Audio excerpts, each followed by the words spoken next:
Ili usipitwe na matukio mbalimbali na uwe wa kwanza kutazama video zetu, tafadhali bonyeza neno subscribe hapo chini ya video hii, kisha bonyeza alama ya kengele itakayotokea. Asante.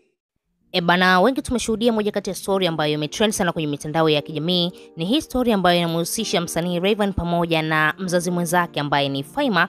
Baada tu ya hawa watu wawili kuachana, ni kama vile wamekuwa ni watu ambao wanarushiana maneno kwenye mitandao ya kijamii, kila mmoja akisema mabaya ya mwenzake. Tumeweza kushuhudia kwa Rayvanny, lakini pia tumeweza kushuhudia kwa Faima. Sasa mashabiki wengi sana walikuwa wanatamani kufahamu chanzo cha watu hawa kuachana ni kitu gani. Chanzo cha hawa watu kurushiana maneno kwenye mitandao ya kijamii ni kitu gani? Kwa sababu ukiangalia ni watu ambao walikuwa wanaishi vizuri, ni watu ambao walikuwa wanapendana sana, mpaka kufikia hatua Faima akaamua kumzalia msanii Rayvanny.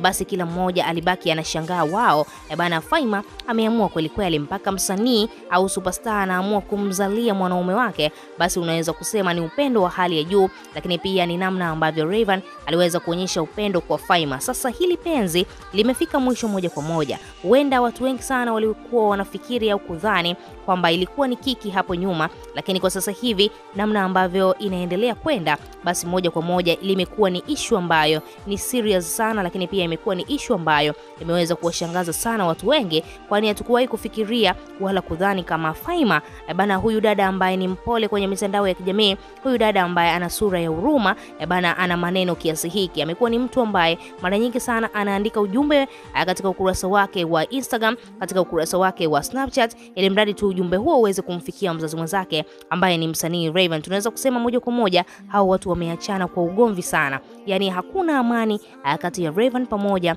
na mwanamama Faima. Sasa watu wengi walikuwa wanatamani kufahamu kiini cha huu mzozo ni nini? Kiini cha hili tatizo ni nini? Kiini cha huu ugomvi ni kitu gani? Rayvanny ameamua kutubua siri nzito sana ambayo watu wengi sana tulikuwa hatuifahamu, na siri hiyo nitakwenda kukuletea hapa hapa. Hakikisha tu umesubscribe ili mradi tu uweze kupata habari nzuri zaidi ambazo zinaendelea kutrend, na nitaendelea kukuletea habari nzuri ambazo zinaendelea kutokea ndani na nje ya nchi ya Tanzania. Sasa imekuwaje? Msanii Rayvanny ameamua kuthibitisha wazi ni kitu gani ambacho kilitokea katika mahusiano yake na Faima, kwa sababu Faima akizungumza na waandishi wa habari mara nyingi sana anapindisha na kukuambia kwamba Rayvanny alizingua akaamua kuachana naye na magani vipi, ndio kama hivyo. Lakini Rayvanny kwa upande wake yeye hajawahi kabisa kuzungumzia hili swala. Ni mara ya kwanza msanii Rayvanny anaamua kuzungumzia hili swala. Mara nyingi sana Rayvanny alikuwa anakwepa na kuanza kudai kwamba bana, hiyo ni issue yake pamoja na mzazi mwenzake,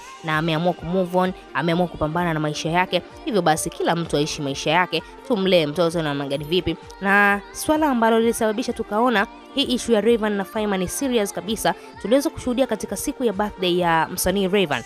Msanii Rayvanny tulitegemea labda bana Faima ataweza kuja na mtoto wake katika birthday party ya baba yake, lakini ilikuwa ni ngumu. Bana Faima hakuweza kuhudhuria katika birthday party ya msanii Rayvanny, na badala yake tuliweza kushuhudia Rayvanny aliweza kumchagua baby mama Malaika akasimama kama birthday girl, na baadaye mtoto wake akaweza kusimama pale kama mtoto wake. Basi na mambo mengine yakaendelea, na tukaona kweli kumbe ni kweli Faima yuko serious kiasi hichi, ameamua kuachana na Rayvanny moja kwa moja. Sasa mashabiki wengi sana wamekuwa wanamvaa Faima na kumwambia kwamba sasa kama umeachana na msanii Rayvanny, kwa nini usiingie katika page ya Instagram ukafuta lile jina ambalo unalitumia la Rayvanny?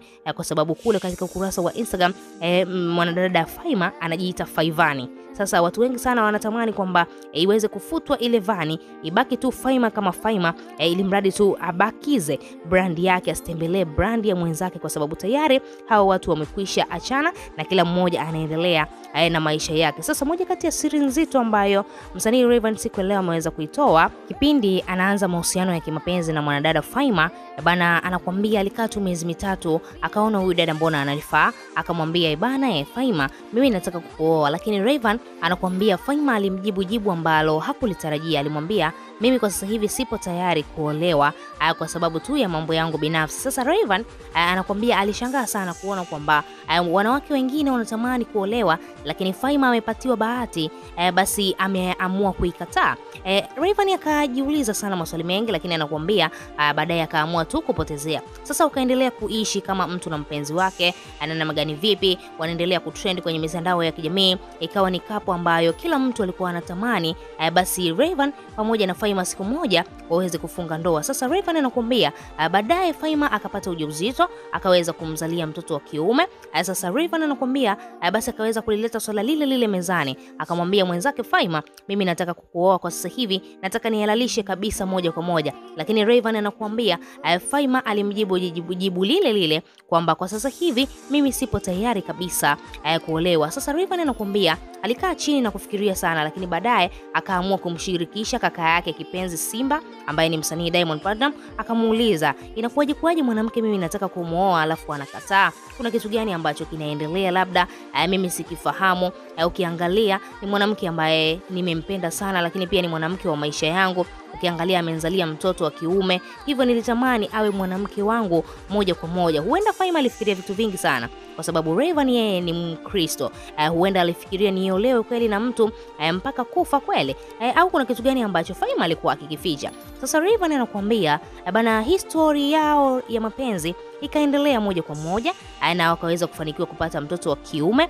Sasa baadaye basi alipomuelekeza mwenzake tena anataka kukuoa, basi akaona ni swala gumu sana kwa Faima. Baadaye Rayvanny anakuambia mimi nikaamua kuachilia, nikaamua kupotezea moja kwa moja. Sasa baadaye Rayvanny anakuambia bana, alikuja kugundua Faima kumbe alikuwa na mtu wake mwingine tofauti na Rayvanny. Sasa kuja kuongea na yule kaka ambaye alikuwa anawasiliana na Faima, akajua labda yule kaka labda wamekutana juzi, lakini unaambiwa yule kaka ambaye alikuwa anawasiliana na Faima sio superstar, ni mtu wa kawaida, ni mfanya biashara tu, lakini ni watu ambao wametoka mbali sana. Kabla Faima hajawa na msanii Rayvanny, basi alikuwepo na huyo kaka ambaye walikuwa naye katika mahusiano, na Rayvanny anakuambia hakutamani sana kumtaja kwenye mitandao ya kijamii. Anakuambia alikuta message nyingi sana wakiwa wanachat, yule kaka akiwa anamlaumu, nimekuvumilia kwa muda mrefu, umekaa na huyo msanii, ulitamani sijui upate brandi. Kumbe Rayvanny kaja kugundua kumbe Faima kitu ambacho amefuata kwake ni umaarufu. Upendo wote ule ambao aliweza kumuonesha ulikuwa ni bure, ulikuwa si kitu, mpaka kufikia hatua basi anamzalia Rayvanny mtoto.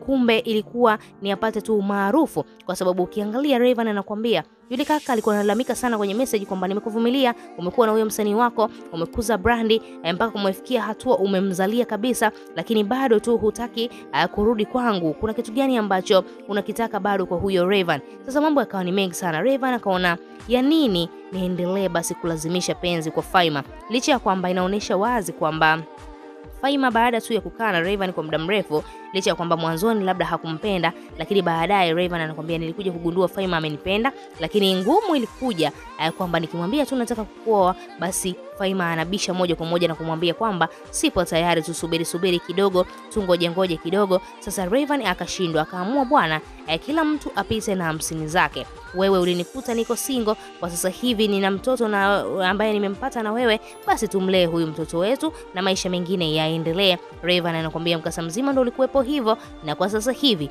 Rayvanny anakuambia hawezi kurudisha moyo wake nyuma kwa sababu tayari ana mwanamke mwingine, lakini pia Faima na yeye ana maisha yake mengine, licha ya kwamba hajaweza kututambulisha shemeji yetu labda na yeye amepata mtu au kuna kitu gani ambacho kinaendelea katika maisha yake. Wewe kama shabiki una lipi la kuzungumza? Tuachie maoni yako, lakini pia usahau kusubscribe, kulike na turn on notification.